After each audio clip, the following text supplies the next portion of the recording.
Hello and welcome back to HardReset.Info. In this video, I will show you how to shift wheel mode on Logitech MX Anywhere free. Let's begin!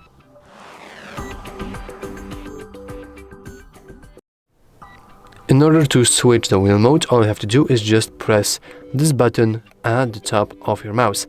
Currently, if I will scroll, you can see that it doesn't really go, it does go well, but there is a little force that's keeping me from just scrolling it infinitely. However, if I will press this button right now, this pressure is gone and now I can freely move however I like. I can even do something like this, and as you can see, the mouse wheel, still moves, so infinitely.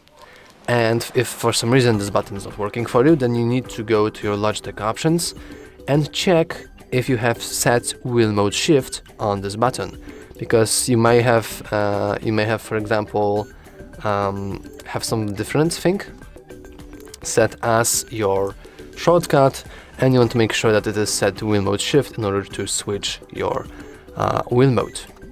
And that's all for this video.